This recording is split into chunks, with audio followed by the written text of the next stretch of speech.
next to the employee rights poster that you have, perhaps in the lunchroom or your sterilization room, some area where your patients wouldn't normally see it, but where employees all go from time to time. Sometimes closing conferences are very positive, and the inspector will say, "You've got the greatest office I've ever seen, and it doesn't look like there's going to be any problem here."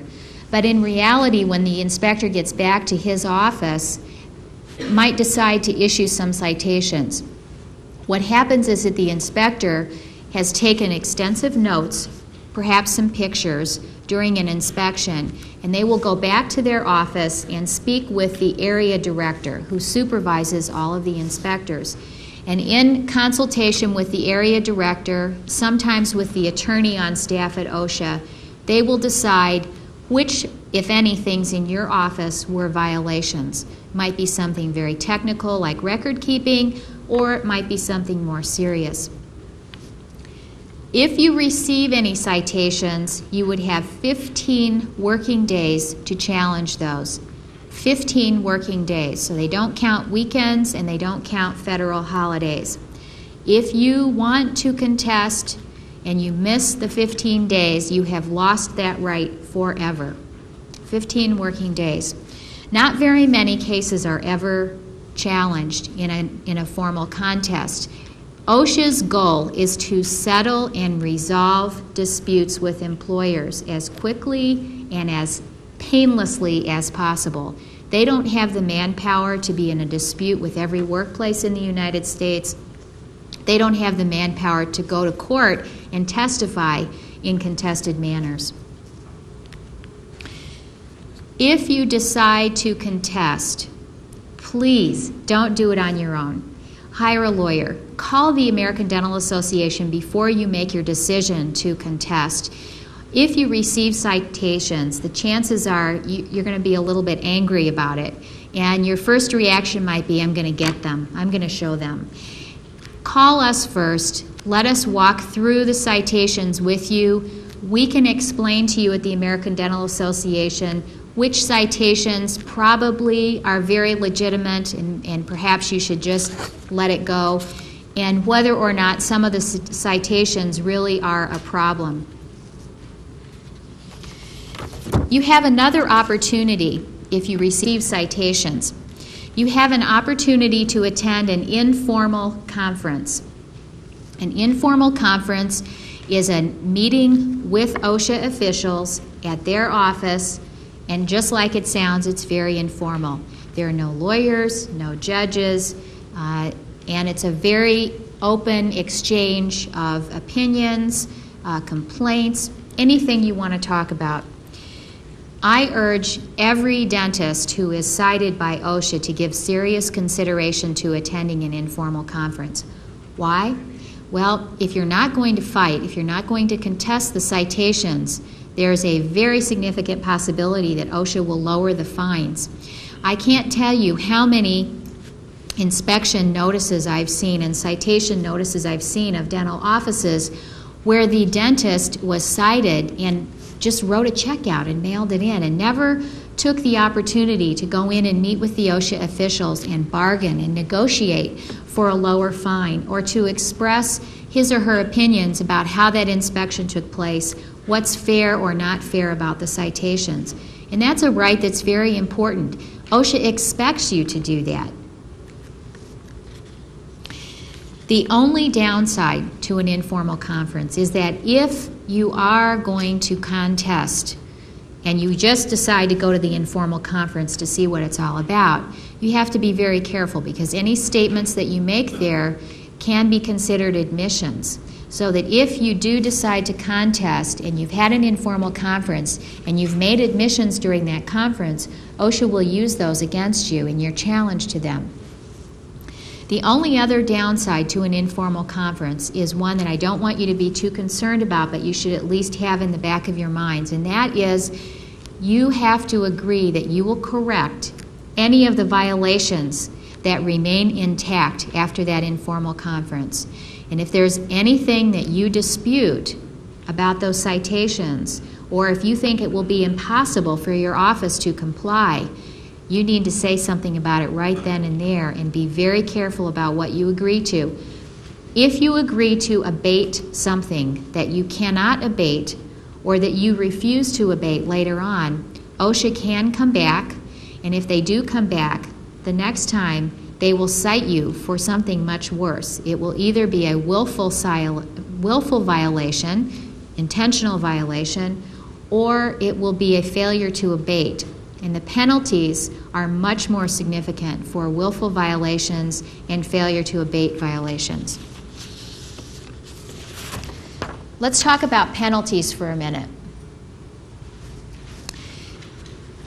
Our Congress recently upped the penalties for OSHA violations as a revenue-producing mechanism. And I will tell you that OSHA is not real happy about what Congress has done. They opposed it during the process. Why? Why would OSHA be opposed to bringing in more revenue? Remember that their goal is to settle and resolve disputes with employers. They do not want the penalties to be so great that you decide, well, gee, I'm going to fight this because either I can't afford to pay this huge fine or it's worth it to me to fight because the fine is so great that I think it's outrageous. The penalties shown on this fine are the maximum penalties.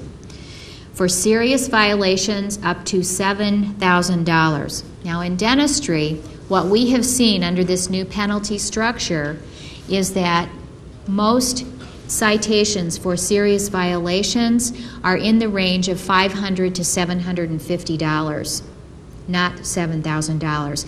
If we were talking about a death at a factory and there was a serious violation, that's where you would probably see a $7,000 citation. Willful violations. Remember I mentioned failure to abate and willful violations. Look at that one, up to $70,000. So they get real tough when they think that they have told you what a violation is and you have either refused or failed to correct it. Failure to abate, up to $7,000 per day. That means that when you see the citation and it has dates on it that say you have 3 days or 2 weeks to correct, every day after that abatement date that you fail to abate can result in a fine of up to $7,000 per day. And we have not seen this in dentistry. I don't know of any dental office inspection that has had either a willful violation or a failure to abate violation. There are some mitigating factors that OSHA considers as it decides what penalties are appropriate. The most important one is the gravity of the harm. Keep in mind, again, a factory or industrial setting, there's a serious death. Someone is killed because of a violation. OSHA is going to impose a much more significant penalty than in a dental office where there's a complaint but no one has been hurt. The size of the practice is very important. If an office has under 25 or under employees, OSHA will reduce a penalty up to 60%. So that's very significant. I think that probably covers almost every dental office in the United States. Good faith can result in a reduction of a penalty up to 25%. What's good faith? Let me give you an example.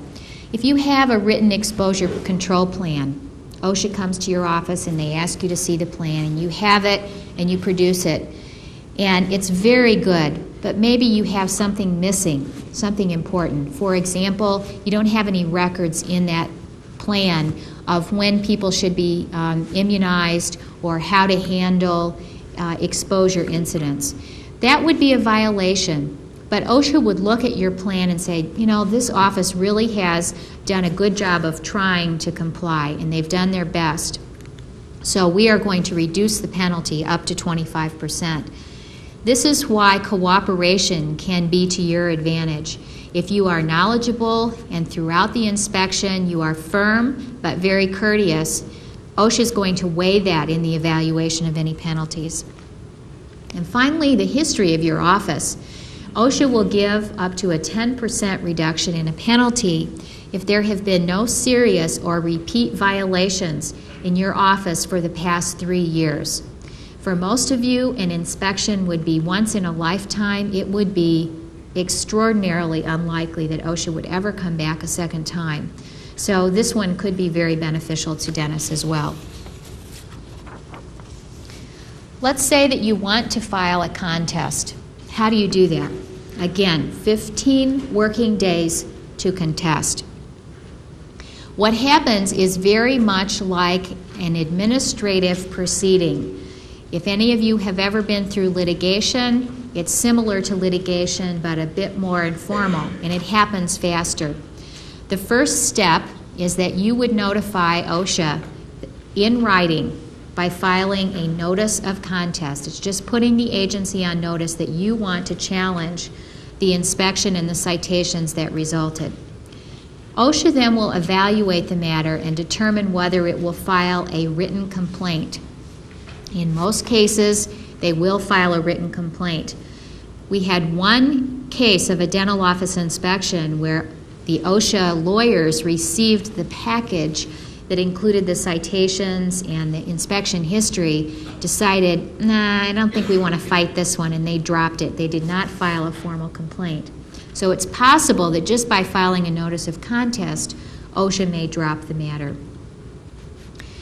In most cases, though, what would happen is that OSHA would file a formal complaint, and it would look very much like a complaint in a lawsuit. It would be filed with the administrative agency that handles OSHA contests, and it would have in it the allegations of violations that you saw in the citations.